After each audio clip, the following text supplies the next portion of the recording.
Graças a Deus. João 4, capítulo 4 diz assim: E era necessário para Jesus passar por Samaria.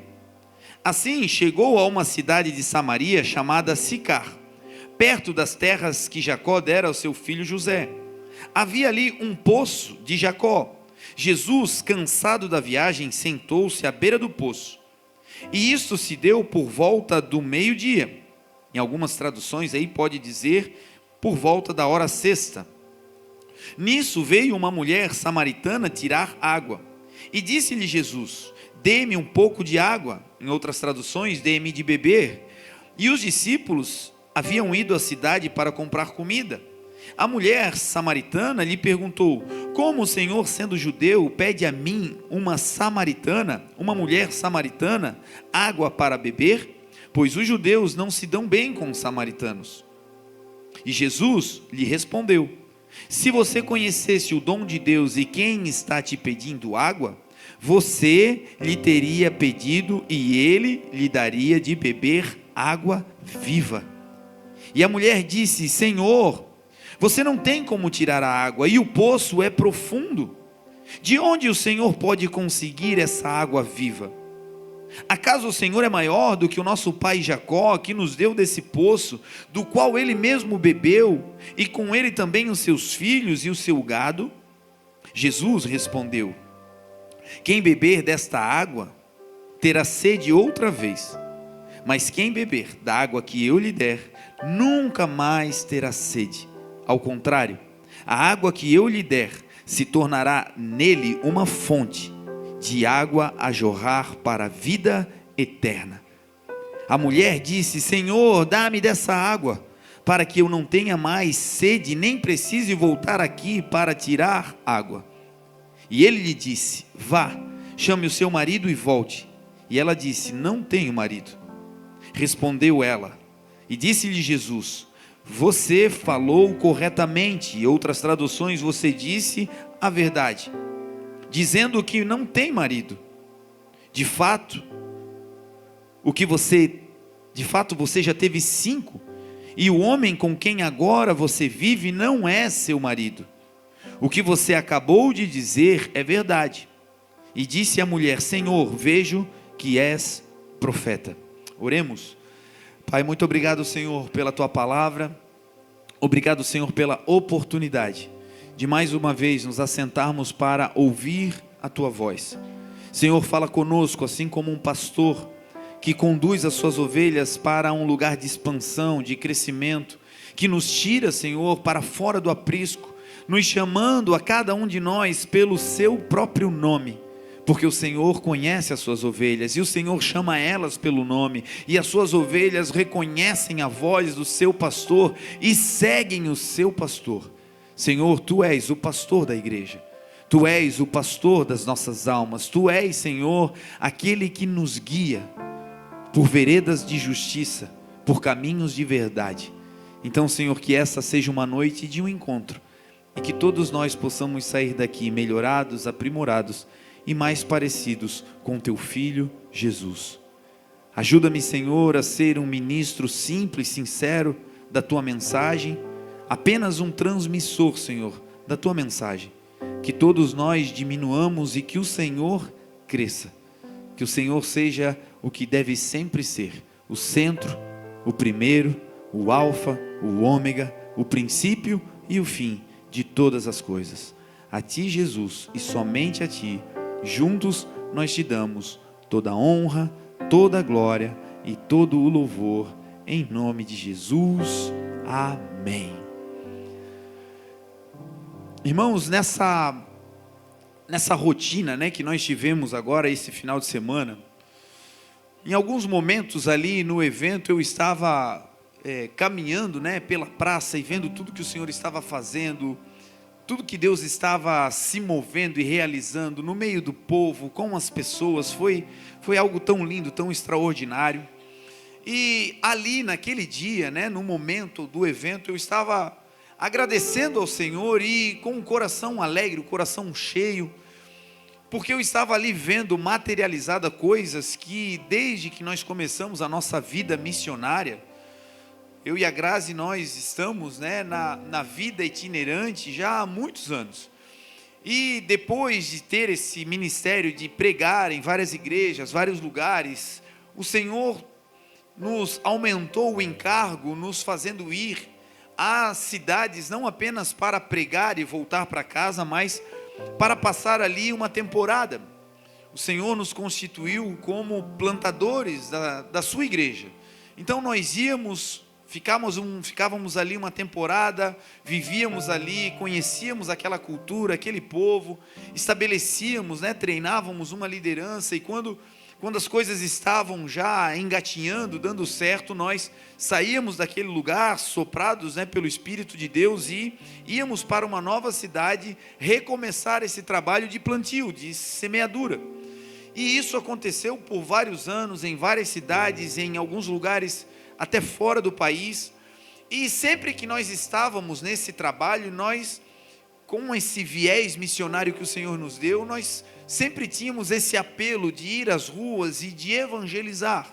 A nossa igreja, o CI, ele tem essa marca. Nós somos um centro de evangelismo internacional, então é a nossa veia. E por onde passamos, sempre fomos evangelistas. Mas sempre que nós fazíamos um evento, né, a igreja sempre começando, então nós sempre tivemos no começo da igreja, e quando ela começava a dar os primeiros frutos, nós íamos, né, para um outro lugar, para uma outra nação, enfim, nós íamos para um outro ambiente, e muitas vezes nós não tivemos o prazer de ver em loco a semente se transformando em fruto. Muitas vezes a gente se alegrava só com ela germinando, e hoje a gente se alegra por ver os frutos de longe, mas não participamos da colheita. E em Navegantes é diferente, porque em Navegantes o Senhor nos deu essa cidade como herança. Nós não vamos mais para outro lugar, nós vamos, né? Se Deus permitir, ainda tem muitas nações que o Senhor prometeu que nós iríamos pregar a palavra, levar o evangelho. Tem ainda continentes que o Senhor disse que nós iríamos pisar, e a idade está chegando, mas eu creio que ainda vou pisar lá com a minha família em nome de Jesus. Mas não é mais para ir para ficar, é ir, bater e voltar. Então agora nós temos um ninho, nós temos uma casa, nós temos um lugar para lançar raízes, e Navegantes é essa terra. E por vezes nessa jornada, quando nós estávamos fazendo os evangelismos, eu sempre olhava e dizia: meu Deus, está lindo, mas se nós tivéssemos alguém com essa habilidade, meu Deus, isso aqui ia ficar demais. E aí eu olhava assim e pensava: meu Deus, se nós tivéssemos alguém que tivesse esse dom, se a banda tivesse essa capacidade, se nós tivéssemos no nosso meio alguém com essa habilidade para desenvolver essa área que a gente ainda não tem. E sempre foi assim, sempre tinha algo que no coração fervia para que a gente pudesse ter. E ontem foi incrível, porque eu subi naquela parte alta da praça, por trás dos brinquedos, e a praça estava tomada de gente, e tudo funcionando, e a banda tocando, e o irmão cuspindo fogo, e foi E ali o meu coração se alegrava, porque o Senhor ministrava ao meu coração: filho, você está vendo materializado tudo aquilo que um dia você orou. Tudo aquilo que um dia você disse: olha, pode ser mais, pode agregar. Tudo que um dia vocês oraram aqui, vocês estão tendo a dádiva de ver pronto e colher. E aí o Senhor não parou nisso. Você sabe, eu não gosto de chorar, então naquele momento eu fiquei me contendo. E o Senhor disse: tudo isso está acontecendo porque essas pessoas que estão aqui servindo e trabalhando, tudo isso está acontecendo porque um dia, todas elas tiveram um encontro comigo que mudou a sua vida. E a mensagem de hoje é sobre isso. Um encontro com Jesus que pode mudar a nossa história. A palavra que nós temos de fundo é o encontro de Jesus com uma mulher. Jesus nesse encontro vai falar coisas, vai fazer coisas que só aconteceu nesse encontro. Coisas que nesse encontro foram registradas e que você não vai ver mais em nenhuma parte dos evangelhos, da história, da biografia e do ministério do Senhor Jesus. Um encontro que para alguns de nós Foi um encontro que naquele momento a nossa vida foi completamente transformada. Algumas pessoas, quando se encontraram com Jesus pela primeira vez, e aqui não falo das figuras bíblicas, aqui eu falo de nós, daqueles que hoje vivem na nossa contemporaneidade, aqueles que hoje estão caminhando sobre a terra, nós que aqui estamos, que um dia nos encontramos com o Senhor, e para alguns de nós esse encontro foi libertador. Pessoas que chegaram até o Senhor com vícios, com medos, com traumas, que viveram uma vida inteira de escravidão, mas que quando se achegaram ao Senhor e quando decidiram abrir o coração para que Jesus entrasse, e confessaram Jesus como seu único e suficiente Salvador, naquele encontro de maneira instantânea, entraram viciados, mas saíram libertos, entraram na presença do Senhor psicologicamente abalados, dependentes, pessoas que já não tinham mais o controle da sua própria vida, viviam uma vida de escravidão, não conseguiam se libertar de medos, de mazelas, de opressões, e quando entraram na presença de Jesus, naquele encontro, de maneira sobrenatural, foram completamente livres, sarados, curados e transformados para a glória de Deus. Nós sabemos que existem pessoas aqui no nosso meio que têm esse testemunho, que entraram como dependentes químicos, e naquele dia que encontraram o Senhor, toda a dependência do mundo e da química foi embora, e se tornaram dependentes apenas de Jesus. Essa é uma dádiva, Deus pode fazer isso e Ele faz quando deseja.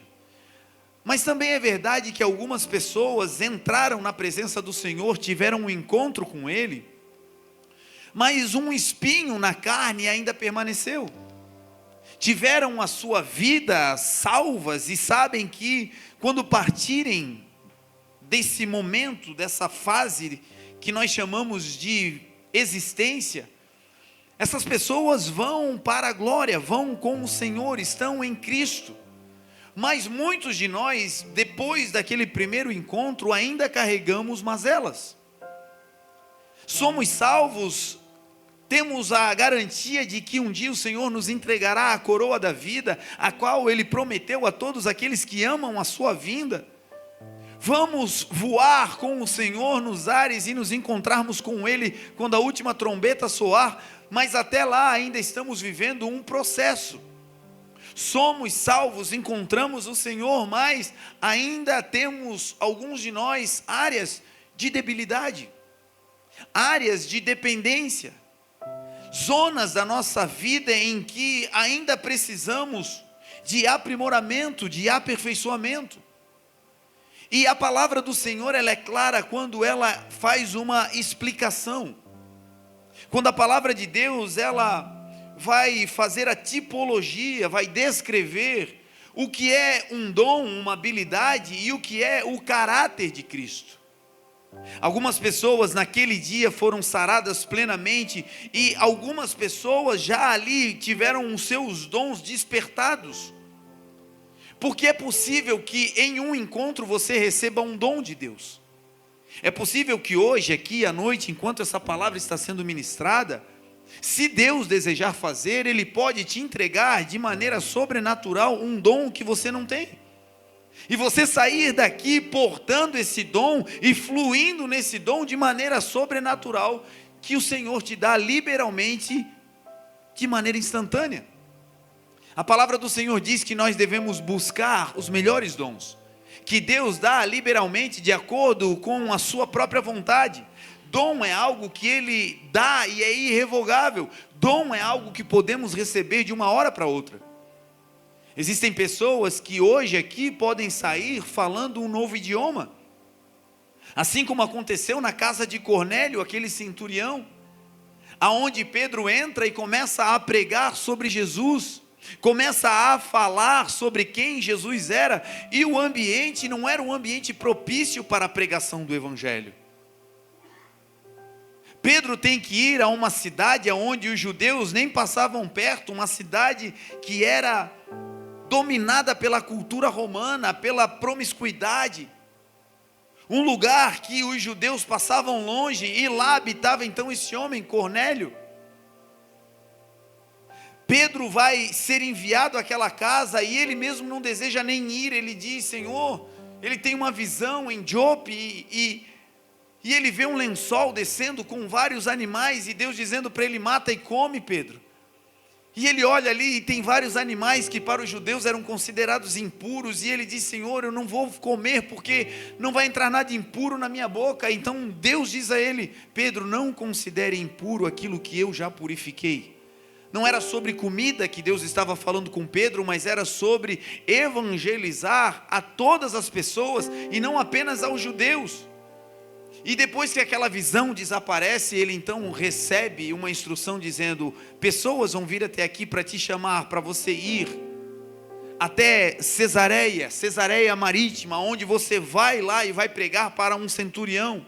Você vai entrar nessa cidade onde os judeus não entram, e lá você vai pregar sobre Jesus. E Pedro então vai àquele lugar, e ele chega na casa desse homem, e lá ele começa a pregar o evangelho, pregar sobre Jesus. Assim como nós estamos fazendo hoje, uma reunião assim. As pessoas se reúnem na casa de Cornélio, e Pedro começa a falar sobre quem Jesus é. O conteúdo específico daquela ministração de Pedro, ninguém de nós consegue saber, porque não está registrada, porque não está aqui.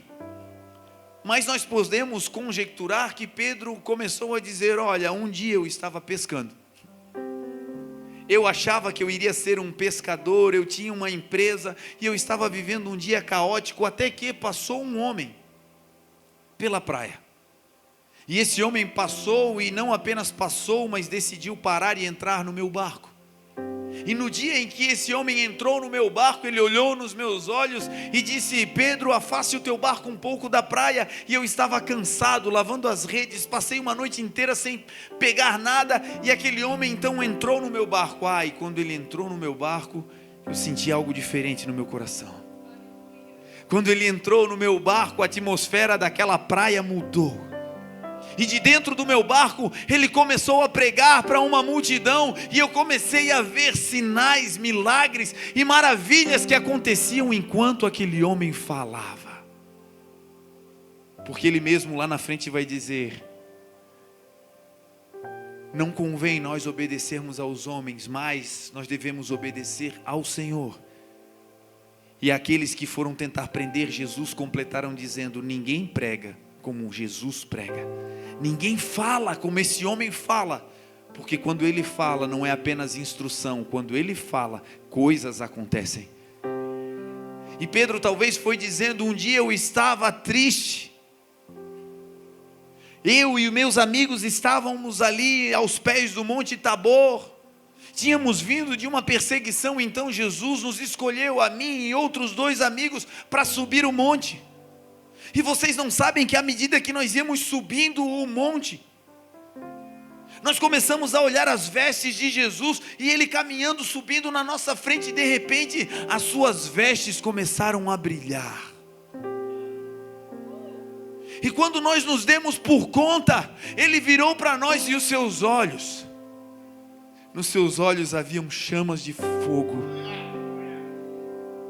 Os seus cabelos, eles estavam brancos. O seu rosto brilhava mais que o sol ao meio-dia.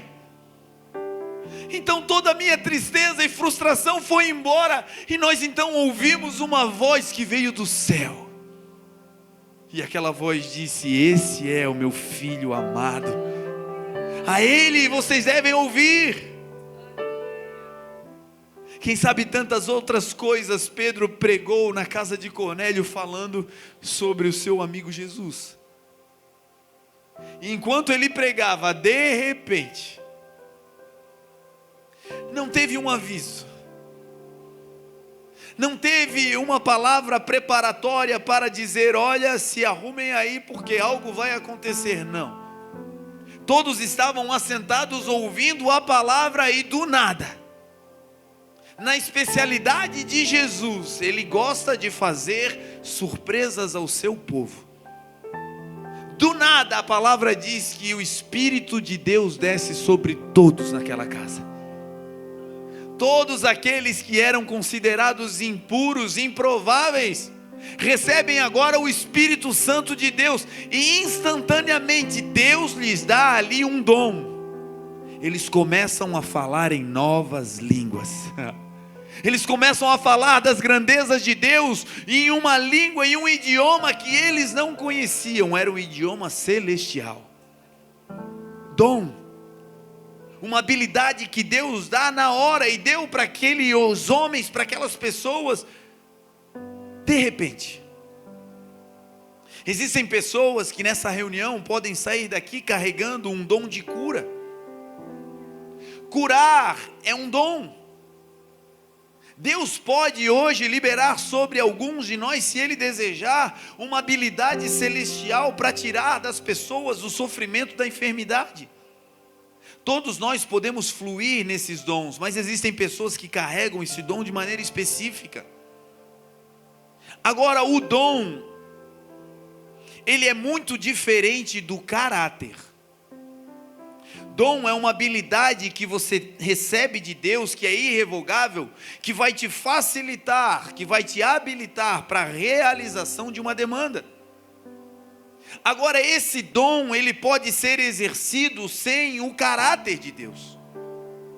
E é por isso que muitas vezes você vê alguém que exerce o seu dom, mas quando você olha para a vida, quando você olha para os bastidores, quando você olha para história atual daquela pessoa, parece que é contradizente.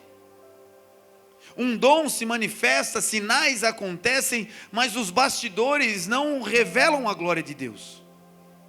Em atuação, na plataforma, no público, o dom está em execução, fluindo. Mas quando você vai ver, a vida e o caráter estão deturpados, muito longe do caráter de Jesus. É por isso que nós não devemos ficar admirados com os sinais. Nós não devemos correr apenas atrás dos dons, e entre ter um dom e ter o caráter, que nós sejamos a igreja marcada pelo caráter de Cristo. Porque o dom sem caráter é exibição, o dom sem caráter é apenas midiático. Mas o que transforma a vida não é o dom, é o caráter. E o caráter de Jesus não é dado em um encontro. O caráter de Jesus é dado de maneira recorrente em vários encontros de uma vida com o Senhor. Então talvez você chegou aqui e é o primeiro encontro, ou você já vive com o Senhor há muito tempo. Essa mensagem é para todos nós. Se você no primeiro encontro foi livre, liberto de todos os males, glória a Deus. Agora precisa continuar se reencontrando com o Senhor para não voltar à vida pregressa. Para aqueles que estão se encontrando pela primeira vez, ou para aqueles que já se encontraram, mas ainda seguem com mazelas, para muitos um espinho na carne, lembrando que somos humanos. Lembrando-nos que precisamos depender sempre do Senhor Jesus, e voltar a se encontrar e levar Ele para casa todos os dias. Então a mensagem hoje é para todos nós. Para aqueles que a chave virou em um só encontro, mas que precisam da manutenção ficando na presença do Senhor, ou para aqueles que a cada dia sabem que carregam ainda áreas da vida que precisam ser transformadas, não pelo dom, que pode ser recebido de uma hora para outra, mas pelo caráter de Jesus que é manifestado pelo seu Espírito. A mensagem de hoje é sobre um encontro que transforma, mas que também revela o caráter de Jesus. Esse texto vai dizer que Jesus, ele está na Judeia, na região de Jerusalém. E Jesus vai para Samaria, ele vai para a cidade de Sicar, ele está descendo para a Judeia. Ele está indo especificamente para Cafarnaum, que era o lugar onde ele morava. E Jesus vai para esse lugar motivado por uma situação. Essa viagem vai começar porque os judeus, os religiosos, descobriram que Jesus, na região da Judeia, estava fazendo mais discípulos do que João Batista. O ministério de Jesus estava crescendo, estava entrando em uma proporção que aqueles que tinham poder estavam olhando para ele e dizendo: olha, ele está se transformando em alguém com mais influência de que o próprio João Batista, que foi aquele que foi enviado para preparar o caminho ao Senhor. E aí Jesus, diante dessa descoberta de que a mídia estava o promovendo, de que as pessoas estavam fazendo dele alguém popular, por causa dos sinais que ele estava promovendo, Jesus então sai dessa região e vai para a Galileia, vai para Cafarnaum, e no meio do caminho ele chega a um lugar chamado Sicar. O primeiro ensino é que Jesus, de maneira deliberada, ele decide, com o seu caráter, entre a mídia, entre a divulgação do seu ministério, entre ser popular, por causa da manifestação dos dons, para uma multidão, e salvar a alma de alguém, ele, pelo seu caráter, opta em deixar a mídia e ir para um lugar aonde os sinais não eram necessários, aonde a sua palavra tinha poder para transformar a vida de pelo menos uma pessoa. E esse é o ensino que começa essa noite. O caráter de Jesus sempre é assim. Jesus não se move por conta da mídia que terá, da influência que vai promover, dos holofotes que virão sobre ele, mas ele sempre se move para salvar a alma das pessoas. E a igreja deve se mover também debaixo desse caráter. E a igreja não é a placa, não é o CI, a igreja somos nós, lá na nossa esfera de atuação. Por vezes o que fazemos para ter o like. Por vezes o que fazemos para que mais pessoas possam ir e entrar e consumir o nosso produto. E se você trabalha com vendas, não fique pensando: o bispo está doido. Não, o que eu estou te dizendo é que isso tudo vai ser o resultado de alguém que trabalha aonde trabalha, em qualquer esfera, sendo um cristão, se movendo não para a venda ou promoção pessoal, mas para ganhar almas naquele lugar. Se você tem uma empresa e o seu coração está em ganhar, em cuidar daqueles colaboradores, meu irmão, a publicidade vai ser consequência. As pessoas vão dizer: lá eu sou bem tratada, lá as pessoas são honestas, lá o negócio é claro, lá não tem nada escondido, lá é reino de Deus, ainda que não saibam que é de Deus, e naturalmente uma propagação vai acontecer, e você não vai botar o coração na propagação e nas mídias, você vai botar o seu coração em fazer a vontade de Deus. Se você tem uma loja e lá você atende bem as pessoas, mas não apenas porque o coração está na venda, mas cada pessoa que entra lá é bem cuidada, recebida com carinho, como Jesus fazia, não pensando na venda ou apenas na promoção da loja, mas pensando naquela alma, porque foi isso que Jesus fez. Ele disse claramente: eu não estou aqui para autopromoção, eu me movo porque eu amo a vida das pessoas. E aonde você estiver atuando, se você se move por amor a vidas, se prepare. O próprio Senhor Jesus vai propagar aquilo que você faz para a glória de Deus. Jesus faz isso. Jesus sai desse lugar e diz: eu não quero holofote, eu quero fazer aquilo que o Pai me enviou para fazer, que é cuidar de pessoas. E ele deixa aquelas multidões e vai agora para a cidade de Sicar. Geograficamente, a cidade de Jerusalém está acima. Jerusalém está sobre o Monte Moriá, sobre o Monte Sião.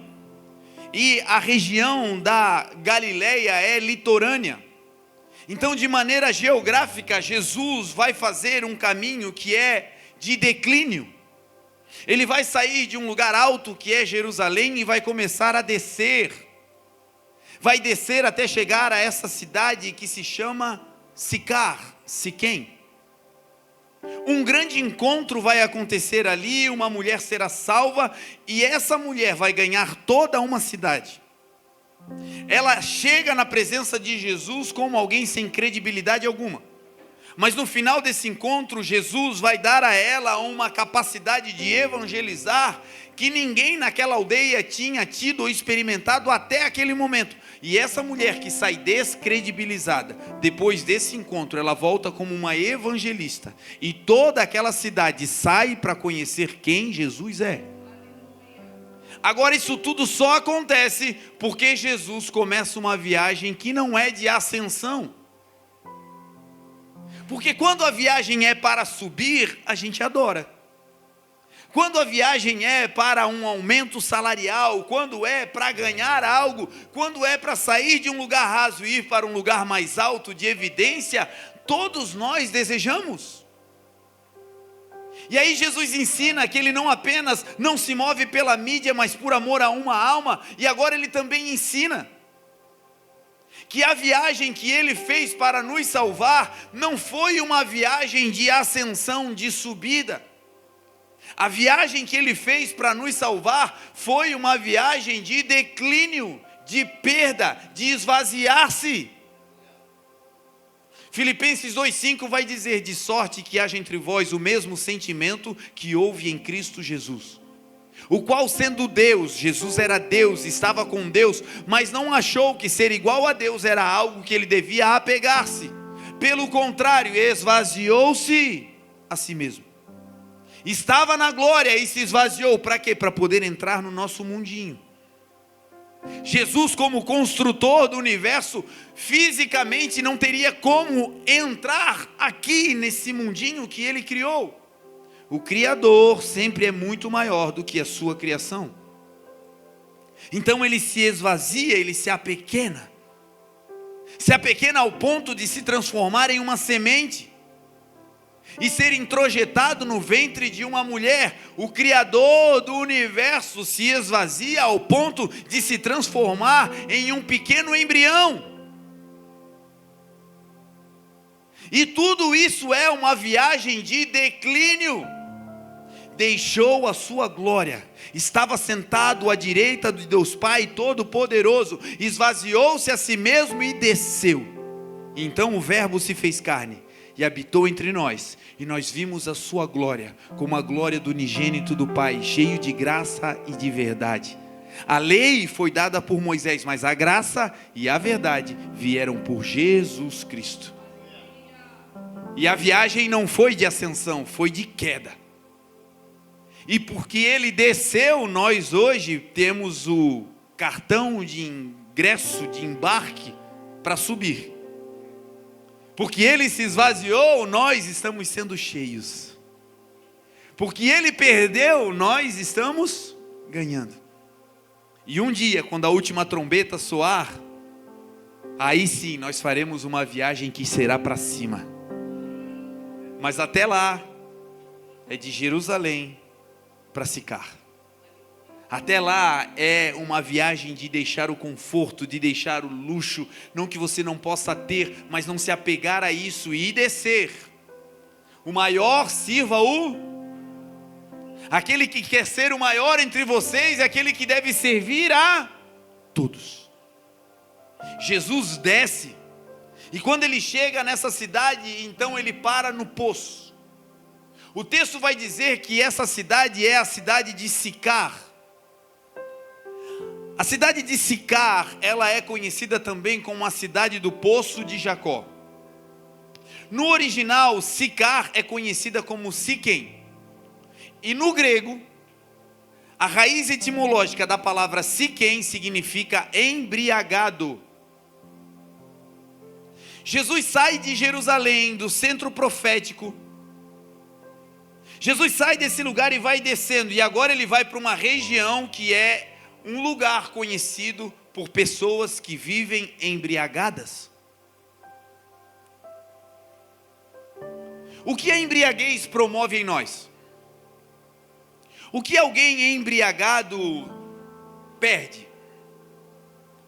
A primeira coisa que alguém embriagado perde é o domínio próprio. Alguém embriagado perde a condição de controlar a sua própria vida. Vive uma vida agora de embriaguez, aonde ela não tem mais limites. aonde não consegue mais se mover de acordo com a sua própria vontade, mas vive uma vida debaixo da opressão e do governo dessa escravidão da embriaguez. A embriaguez pelo álcool, literalmente falando, é algo que todos nós conhecemos, identificamos, e algumas pessoas lutam com isso hoje. Se você tem problemas com isso, eu quero declarar sobre a sua vida que essa é a noite da liberdade plena em nome de Jesus. Se tem alguém na sua família que vive debaixo dessa mazela, que hoje esse Jesus que você está encontrando nesse lugar também se manifeste lá na sua casa, porque é isso que diz a palavra: creia no Senhor Jesus e será salvo tu e toda a tua casa. O Jesus que está com você pode agora ir lá na tua casa e de maneira sobrenatural libertar essa pessoa. Quando a embriaguez é do alcoolismo, nós compreendemos bem. Agora, a embriaguez é todo tipo de excesso. Tudo aquilo que nos faz ir para um lugar de excessos, vai fazer com que nós fiquemos embriagados por essa atuação, por essa quebra de limites. E tudo na nossa vida que é um excesso é embriaguez. E tudo que é embriaguez vai tirar de nós o controle, o domínio próprio. Algumas pessoas hoje estão embriagadas pelo seu próprio nome. Estão constituindo o seu nome, a sua imagem como um Deus. Aonde os seus negócios, tudo que fazem está atrelado à sua própria imagem, e a sua imagem é elevada a um patamar que fazem de tudo para que a sua imagem física seja elevada. Correções físicas, um trabalho que muitas vezes tem que passar por situações que submetem o corpo a quase que mutilações, porque a sua imagem se criou como que um Deus e não tem mais limite, está embriagada pela sua própria imagem. Gente que se o cabelo acordar um pouquinho arrevirado, perde o dia. Pessoas que se olham no espelho e não se aceitam, e aquilo para elas está fazendo com que a sua mente lhe pregue peças dizendo: olha, você não é merecedora, você não é aceito, não é aceita, e está embriagado pelo seu próprio corpo. Vaidade. Não é apologia não cuidar do corpo, não é isso. Nosso corpo é templo e santuário do Espírito Santo, mas o que o corpo tem de valor não é o corpo, é o Espírito que habita nele. Algumas pessoas estão embriagadas pela sua profissão. Gente que não vê mais pai, filho, mãe, esposa, porque estão dedicados, focados na sua empresa, na sua carreira. E aqui mais uma vez estamos falando que não é para ir para um extremo e largar tudo, nem ir para o outro e ser embriagado pela profissão. A vida com Jesus é uma vida de equilíbrio. Por isso a palavra do Senhor em Filipenses também vai dizer: seja notório o vosso equilíbrio diante de todos os homens, porque perto está o Senhor. Quem anda com Jesus deixa de ser embriagado e começa a ter uma vida de equilíbrio. Tudo que é excesso é embriaguez. Alguns estão embriagados por coisas que aconteceram no seu passado. Situações traumáticas, danos que vieram sobre a sua vida, e isso para você, ainda hoje, recheia a sua mente, os seus pensamentos. E se pudéssemos fazer um gráfico dentre os pensamentos que você tem durante um dia, talvez 90% desses pensamentos estão afetados ou atrelados com coisas que você sofreu no passado. É um desequilíbrio, é embriaguez. Mas se Jesus entrar, as coisas velhas vão passar e na sua vida tudo se fará novo. Jesus sai de Jerusalém e vai para a terra dos embriagados, dos sem limites. vai para aquele lugar aonde a mídia não está, aonde os religiosos não estão, e ele vai ali para encontrar uma vida. Não sei como foi o seu encontro com Jesus, talvez no meio de multidões, e no meio dessa multidão o Senhor te achou, te encontrou, te chamou pelo nome, e você sabia que naquele dia era com você. E ainda que no meio de uma multidão, você sabia que o Senhor estava de maneira individual, singular, particular, falando com você. E ali no meio daquela coletividade, o Senhor teve um encontro pessoal com você. Outras pessoas tiveram esse encontro individual de maneira categórica. Foram pessoas que estavam no fundo de um poço.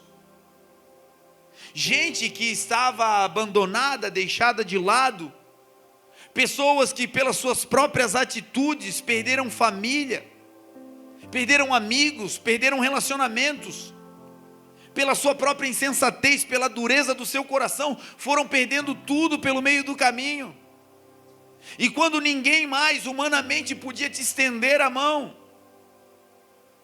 como foi o meu caso, vivia embriagado, não pelo álcool, mas pela soberba, pela violência, vivia uma vida descontrolada, agredia as pessoas que estavam à minha volta, botava todas essas pessoas que me amavam para fora do vínculo mais íntimo, fui perdendo todas as coisas, batendo nas pessoas, não conseguindo me controlar, ao ponto em que, no auge de uma crise de pânico, depois de ter quebrado a casa inteira, jogado os móveis para a rua, de ter batido o carro, depois de ter gastado todas as forças, me automutilando, me escondi debaixo de um sofá, e debaixo daquele sofá, chorando, embriagado pela raiva, pela ira,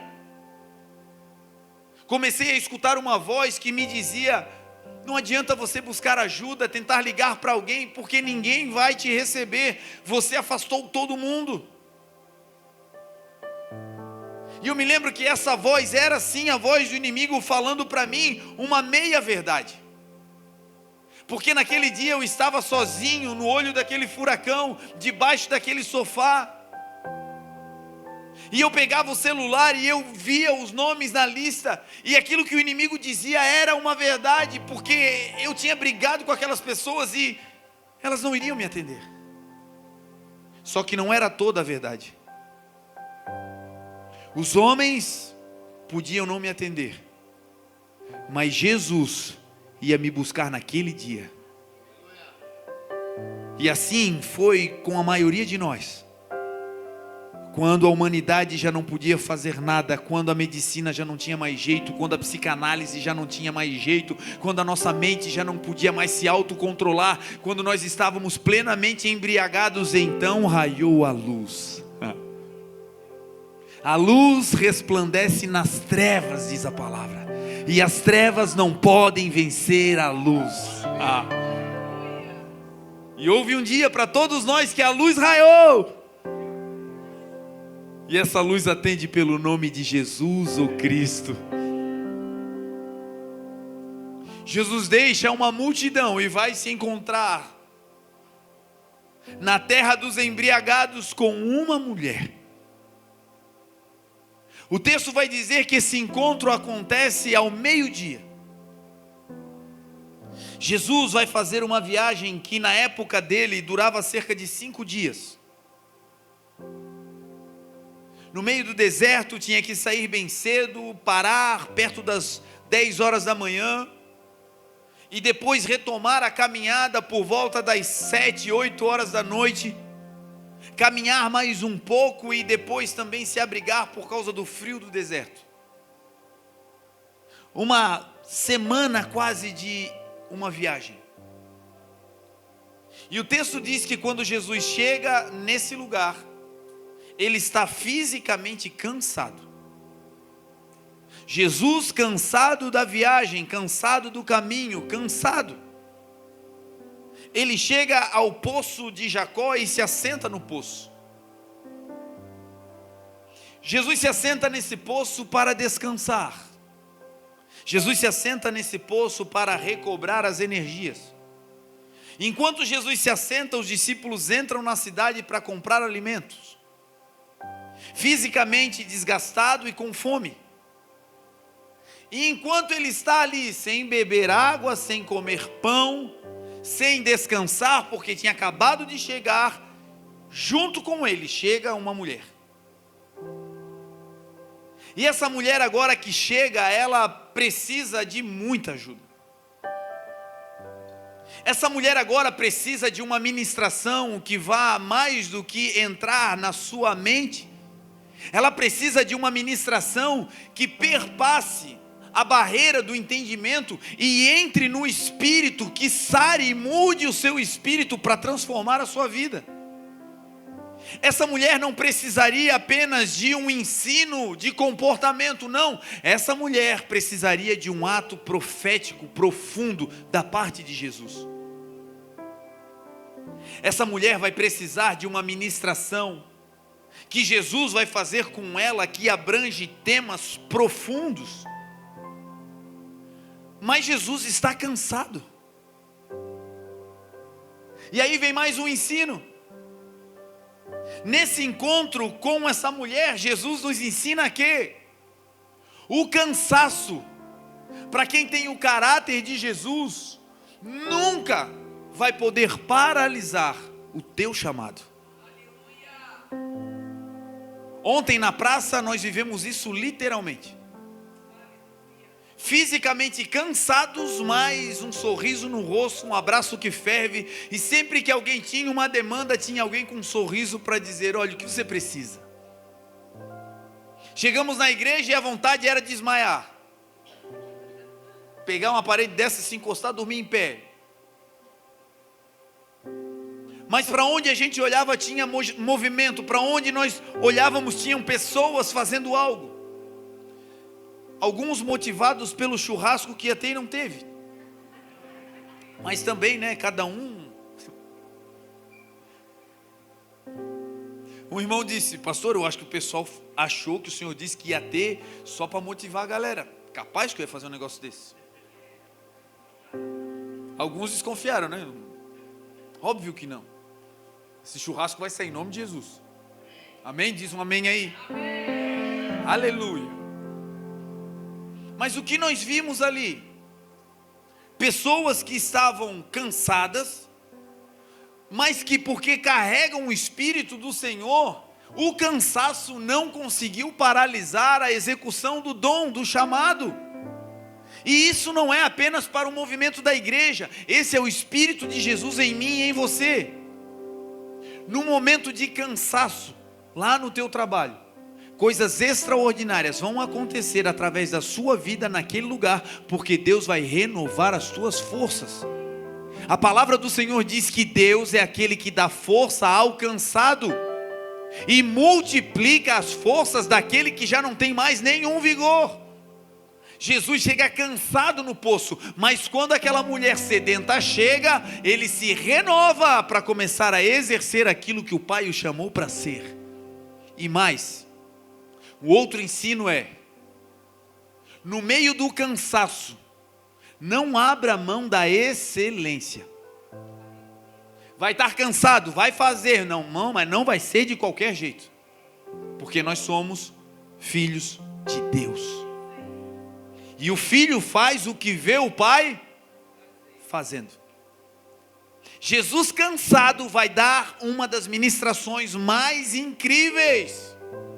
Jesus vai falar para essa mulher, não era para uma multidão, era trabalhando para uma vida só, cansado, vencendo o cansaço e dando uma das ministrações mais profundas que ele deu em toda a Bíblia.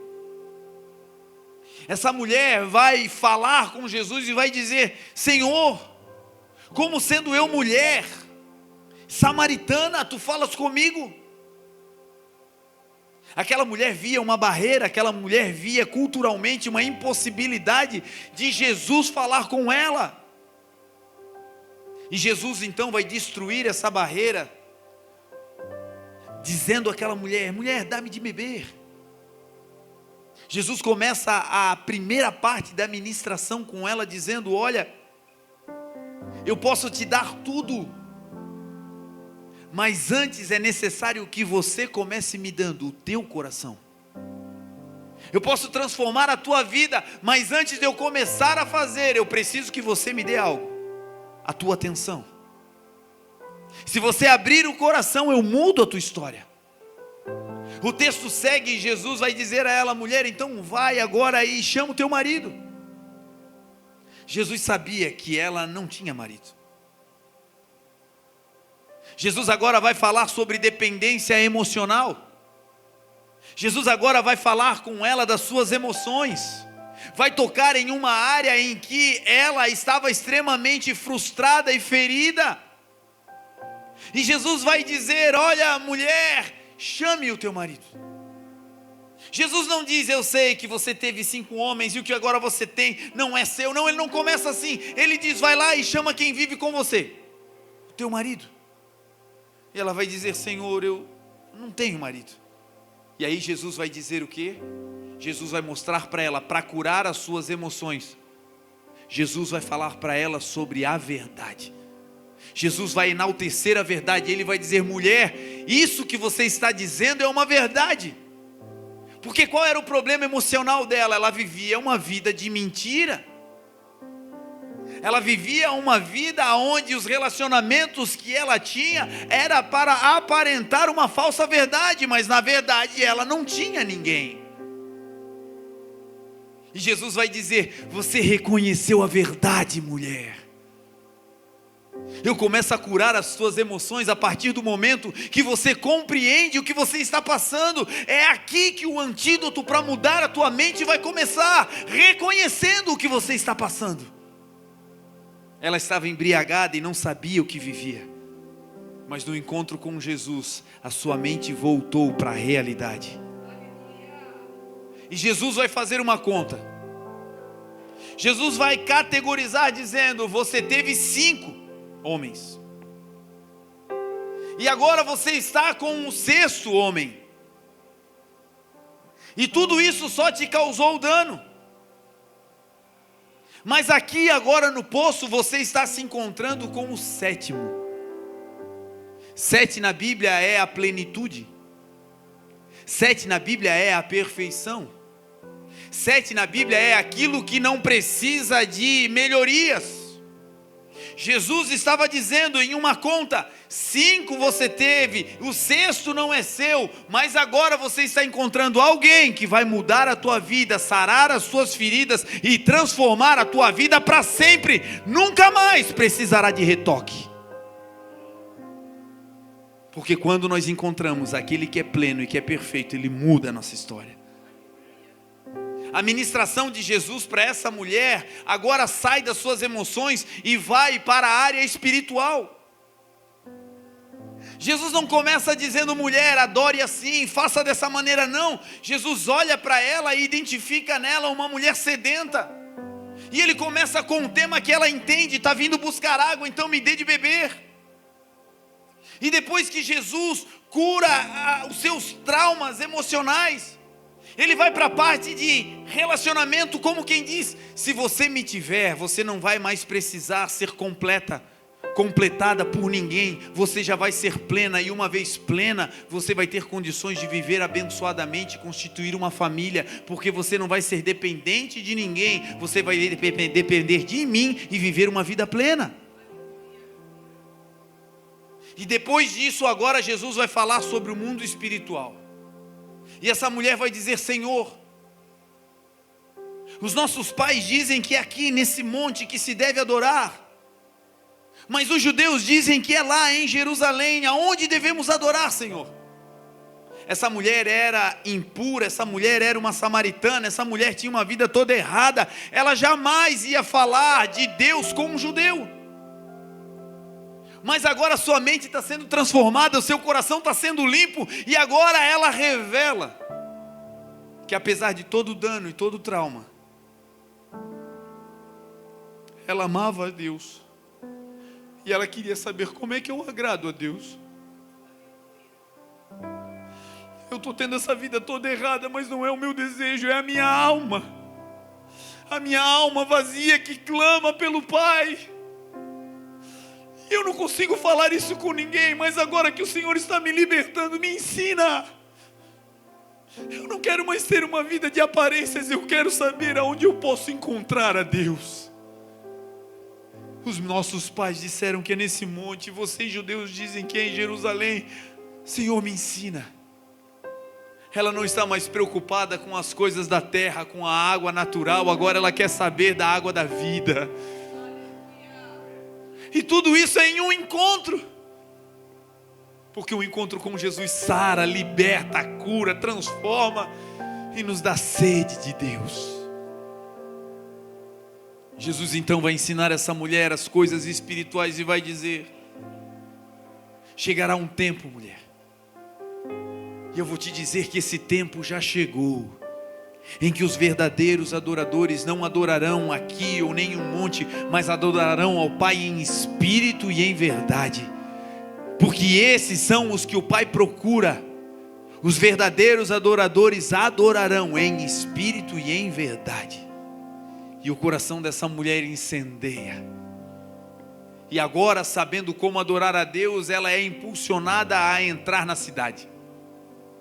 Ela entra na cidade e não leva mais o cântaro com água que ela veio buscar. Ela veio buscar água com um cântaro vazio e agora ela deixa o cântaro e volta para dentro da cidade. Por quê? Porque agora não é mais necessário carregar água do lado de fora. Agora dentro dela tem uma fonte jorrando para a vida eterna.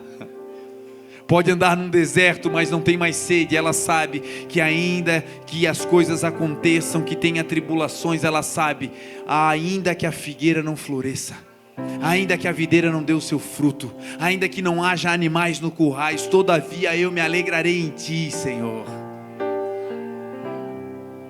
Ela entendeu o que Jó entendeu, dizendo: ainda que muitas coisas aconteçam de ruim ao meu redor, eu sei que o meu Redentor vive, e por fim ele vai se levantar. E essa sede que eu tinha já não tenho mais. Agora tem uma fonte jorrando, e uma fonte que jorra precisa direcionar para onde essa água vai. E ela diz: eu saí do meio de um povo que está embriagado, mas se essa água tocar neles, a embriaguez vai embora. Eu vou entrar lá e vou contar para todo mundo que alguém mudou a minha história do lado de fora, e que aqui dentro não tem mais embriaguez. Aqui dentro agora tem um rio jorrando para a vida eterna.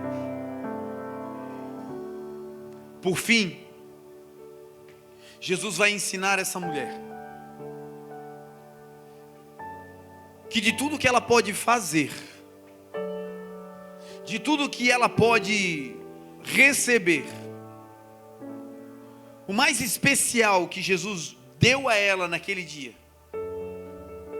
mais do que a instrução sobre adoração, mais do que a instrução sobre a sua vida sentimental, naquele encontro o Senhor Jesus vai dar a ela uma convicção.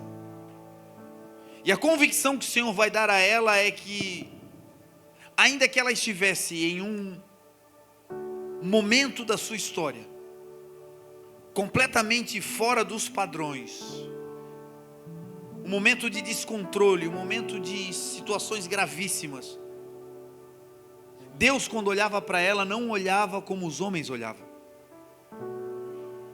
Deus, quando olhava para ela, não olhava para ela tentando subtrair algo.